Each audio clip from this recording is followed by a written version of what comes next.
सयोनी मेरा माही मेरे पाक जगावन आ गया, इंज लगदाए माही मेनू हीर बनावन आ गया। बिलावल भुट्टो जरदारी आजकल बमुश्किल ही पाकिस्तान में टिकते नजर आते हैं। 5 माह पहले जब वजीर खारजा का ओहदा संभाला, उस वक्त के बाद आज 8वां दिन है जब बिलावल पाकिस्तान में दिखाई दे रही हैं। थरकोल ब्लॉक 2 का इफ्तिताह किया जा रहा है। इस पर बिलावल और शहबाज स्पीड यूं शीरो शकर हुए हैं जैसे कभी अजनबी न थे। एक दूसरे की तारीफ में जमीन आसमान की कलाबे मिलाते देखकर सहाफी भी साथ वाले सहाफी को जोर से चुटकी काट लेते होंगे कि भाई साहब मुझे जगाना, बहुत भयानक सपना देख रहा हूँ। अब कोयला होगा थर का और रोशन होगा इलीट का घर। थर के बच्चे पहले की तरह भूख और खुराक की कमी से मौत को गले लगाते रहेंगे, मगर थर के कोयले पर लगे प्लांट से थर के बासियों की किस्मत कभी नहीं जागेगी। ऐसे विजनरी लीडर हों तो कौम के बच्चों की किस्मत पर ताला ही लगा रहता है। ज्यादा बारिश होती है तो ज्यादा पानी आता है। अंडे 200 रुपए किलो, टमाटर 200 रुपए किलो, आलू 200 रुपए दर्जन के बाद काम पे टांग जाती है। इसके बाद सिंध की सड़क के एक तरफ समंदर तो दूसरी तरफ समंदर और आसमानी सैलाब के बाद आज फिर बिलावल ने पूरी तरह समझाने की कोशिश की है कि थरकोल की माइनिंग 2 को तुसी दे दी गई है। अभी एक पावर प्लांट खड़ा हो गया है, फिर दूसरा पावर प्लांट खड़ा हो गया है, और ये कि पिछले कुछ अरसे में एक भी औरत जचगी तक फोत नहीं हुई और न ही एक बच्चा भी पानी और खुराक की कमी की वजह से फोत हुआ है। मगर आज भी सबसे सस्ती मौत भी थर के बच्चों को ही मिल रही है। रोजगार और वसाइल पे गैर मकामी लोगों का कब्जा हो रहा है। थर के लोग जलीलो ख्वार हो रहे हैं। तो इस सस्ती बिजली की रोशनी सिंध को या थर को रोशन ना करे तो इसका क्या फायदा। ये अच्छी बात है कि इस वक्त पाकिस्तान में सबसे सस्ती बिजली थरकोल से पैदा हो रही है। वजीर आजम ने सदा लगाई, देखो बिलावल अकेले ना जाना मुझे छोड़कर, और फिर वजीर आजम भी क्रेडिट हासिल करने थर जा पहुंचे। फिर दोनों ने यानी वजीर आजम शहबाज शरीफ और वजीर खारजा बिलावल भुट्टो जरदारी ने 330 मेगावाट बिजली के मंसूबे का इफ्तिताह कर दिया। थर ने बदला है पाकिस्तान, क्योंकि कोई अंदाजा नहीं लगा सकता था कि थर के रेगिस्तान से कोयला निकालकर फैसलाबाद की इंडस्ट्री को बिजली पहुंचाई जा सकती है। कड़वे पानी से फसल उगाने के साथ साथ मछलियां भी पैदा की जा सकती हैं। मगर यकीन जाने बेचारे बिलावल को कक पता नहीं था कि कोयले से बिजली कैसे पैदा होती है। वो तो अब्बा जान ने अस्पताल से घर पहुंचते ही हुक्म सादर किया कि बिलावल जल्दी पहुंच, वरना शहबाज ने शहबाजी दिखा जानी है। दोनों चचा भतीजे ने मुशर्रफ के दौर में शुरू किए गए इस मंसूबे पर अपने नाम की तख्ती लगाई और चलते बने। जब पाकिस्तान को खाने वाले साथ मिलकर खाने के लिए इकट्ठे हो जाएं तो कौम को डर तो लगेगा ही। 6 माह से चोरों का टोला इकट्ठा हुआ है। 6 माह से इम्पोर्टेड सरकार का नाम निहाज सख्त इक़दामात का सारा वजन शहबाज शरीफ और इसकी जमात ने अपने कंधों पर उठाया है। अब जब थरकोल ब्लॉक 2 की बारी आई तो बिलावल को जर्मनी से बुलाया गया। बेचारे शहबाज को आग लगनी बनती भी थी। इसने भी कहा, मीठा मीठा हब हब कड़वा कड़वा थू थू। ये क्या बात हुई जनाब, 100 जूते और 100 प्याज तो हम खा रहे हैं और अच्छे अच्छे मंसूबों का इफ्तिताह के वक्त आप दुनिया के किसी भी खित्ते में हो तो भाग आते हैं। बस फिर मजबूरी में शहबाज को भी बुलाना पड़ा। बिलावल की तकरीर के दौरान शहबाज चेहरे पर उंगली रखकर उसे घूरता रहा। इतना बड़ा इफ्तिताह ये कल का छोकरा अकेला ही करने चला था। अब आया ना ऊंट पहाड़ के नीचे। हमीद गुल ने कहा था कि जब कोई ऐसा शख्स आया ये सारे चोर इसके खिलाफ इकट्ठे हो जाएंगे। इनके मफादात एक हो गए और कौम अपने महबूब लीडर के हमरा अकेली रह गई। तो कौम को डरना चाहिए उस वक्त से जब ये मुल्क और कौम को बेचकर ब्रीफकेस उठाकर बाहर निकल जाएंगे। अगर चोर डाकू अदालतों से बरी होकर खुले छोड़ दिए जाएंगे तो वो कभी भी एक ऐसा लीडर हुक्मरान नहीं बनने देंगे जो मुल्क और कौम को न सिर्फ तरक्की देना चाहता है बल्कि इन्हें इनकी हकीकी आजादी के मायने भी सिखाता हो, जो कौम में गैरतो हमियत का शौर भी जगाए। इनका इत्तेहाद कौम की बर्बादी है और इनकी लड़ाई कौम की खुशहाली है। तो ये सारे चोर जब तक एक छतरी तले जमा है तब तक ये कौम के लिए खतरा ही बने रहेंगे। थर में कोयला 1988 में दरियाफ्त हुआ।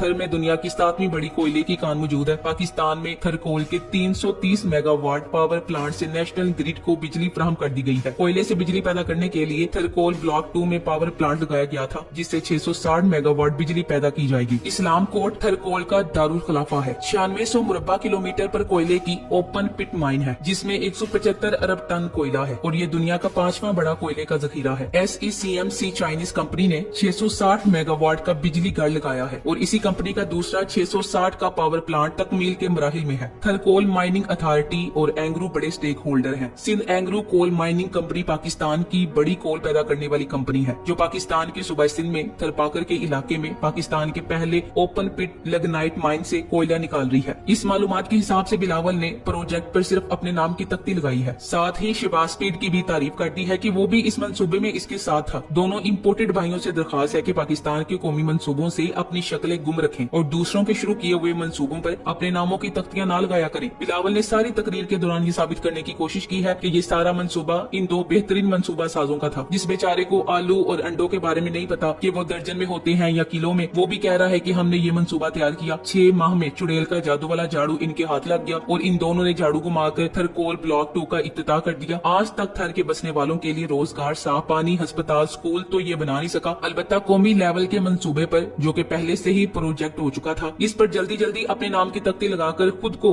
महान साबित करने की नहायत बूंदी कोशिश है। बिलावल को चाहिए कि पहले मुज़क्कर और मोनस सीखे, पहले ये बताए कि लड़का आता है कि आती है। फीडर अभी मुंह से छूटा नहीं और चले हैं कोयले से बिजली बनाने। जो किसी ने तकरीर में लिख कर दे दिया वो कह दिया, और सारा जोर इस बात पर कि मैंने और शहबाज पीर भाई ने मिलकर ये काम किया है। मुराद अली शाह की भी थोड़ी सी तारीफ करके छोटा मोटा क्रेडिट दे दिया और चल मेरे भाई। पाकिस्तान के मुशर्रफ के दौर में शुरू होने वाले प्रोजेक्ट को बहुत आराम से जालसाजों ने हथिया लिया। तारीख गवाह रहेगी कि सिंध के लोग सैलाब से मारे थे और बिलावल भुट्टो को बैरूनी दौरों से फुर्सत नहीं मिल रही थी। ये मसूब पाकिस्तान में कम, बैरून मुल्क ज्यादा पाई जाती है। पाकिस्तानी कौम के टैक्स के पैसे पर इनकी सियासी ट्रेनिंग की जा रही है, जिसमें ये बुरी तरह नाकाम साबित हुए हैं। सिर्फ नंबर हासिल करने पाकिस्तान आते हैं और फिर गायब हो जाते हैं। बाकी सही कह रहे हैं लोग कि शाह महमूद कुरैशी ने 4 साल में वो कुछ नहीं किया जो बिलावल भुट्टो ने 6 माह में कर दिया है। शाह महमूद कुरैशी ने इतना वक्त सैरो तफरी में नहीं गुजारा जितना बिलावल भुट्टो ने सैरो तफरी में गुजार दिया। दर हकीकत मुशर्रफ के दौर से ही ये मंसूबा शुरू हुआ था। उसी वक्त इसके ब्लॉक 2 का प्लान था, जिसके मुताबिक कंपनी ओपन पिट कान के जरिए कोयला निकालेगी जो बिजली घर में इस्तेमाल होगा। पहले मरहले में बिजली घर 300 मेगावाट बिजली पैदा करने की सलाहियत का हामिल होगा। बाद में इसकी पैदावारी गुंजाइश 600 मेगावाट कर दी जाएगी। 2008 से इसके ब्लॉक 1 पर काम हो रहा था। उसी वक्त इसके ब्लॉक 2 का ऐलान हो चुका था। इसकी तारीख पर नजर डालते हैं। पाकिस्तान जियोलॉजिकल सर्वे के मुताबिक सिंध में 7000 मिलियन टन कोयले के जखायर मौजूद है, जिनमें से 175 बिलियन टन आला किस्म का कोयला सिर्फ थर में मौजूद है। 70 की दहाई में दरियाफ्त होने वाली इस कोयले से बेनजीर भुट्टो के दौरे हुकूमत में थर में बिजली घर बनाने का फैसला किया गया था, मगर बाद में पावर प्लांट कराची के करीब कैटी बंदर के साहली इलाके में मुंतकिल करने का फैसला किया गया। बेनजीर हुकूमत के खात्मे के बाद इस प्रोजेक्ट को भी सरकारी तौर पर खत्म कर दिया गया और नवाज शरीफ हुकूमत ने हांगकांग की कंपनी गोल्डन वू को कई बिलियन रुपए हर्जाना अदा किया। जनरल परवेज मुशर्रफ के इक्तदार में आने के बाद थरकोल प्रोजेक्ट फिर जिंदा हो गया था और चीन की कंपनी शाहनवा ग्रुप से मुआहिदा किया गया, जिसके मुताबिक कंपनी 50 मुरब्बा किलोमीटर के इलाके से कोयला हासिल करके बिजली घर कायम करेगी। 2008 से इस पर काम शुरू हुआ। एक अंदाजे के मुताबिक कंपनी 25 बरस में अपनी रकम और सूद वसूल कर लेगी। पाकिस्तान हुकूमत सिर्फ 5 साल खुद प्लांट चलाएगी, क्योंकि कोयले पर चलने वाले इस प्रोजेक्ट की उम्र ही 30 साल है। हुकूमत का ख्याल है कि इस प्रोजेक्ट से मुल्की माइशत मुस्तहकम होगी, मगर क्या इस प्रोजेक्ट से थर के गरीब अवाम को भी फायदा पहुंचा, जो हर तीसरे चौथे साल कहत का शिकार होते हैं। बरसा बरस से थर की समाजी तरक्की के लिए काम करने वाले सरगर्म कारकुन स्केल्डो रामो का कहना है कि मेगा प्रोजेक्ट्स में इतनी सलाहियत मौजूद है कि गरीबों की बुनियादी जरूरतों को पूरा कर सके, मगर बदकिस्मती ये है कि ये प्रोजेक्ट्स पैदावार में इजाफे की सलाहियत के बावजूद इलाके के लोगों को कुछ देने में नाकाम रहे हैं। इन प्रोजेक्ट्स में बलाई सतह पर माशियत की असरात पर तो तवज्जो दी जाती है, मगर निचली सतह पर क्या असरात मुरतब होंगे इनको नजरअंदाज किया जाता है। थरकोल प्रोजेक्ट के बारे में भी लोगों के कुछ ऐसे ही खदशात हैं। इनका कहना है कि इस सहराई इलाके के लोगों के पास कोयले के जखायर वाहिद और आखिरी जरिया हैं जो इनकी तरक्की का बाइस बन सकते हैं और जिंदगी बदल सकते हैं। ताहम अभी तक इसके कोई आसार नजर नहीं आ रहे। Thanks for watching. Allah Hafiz.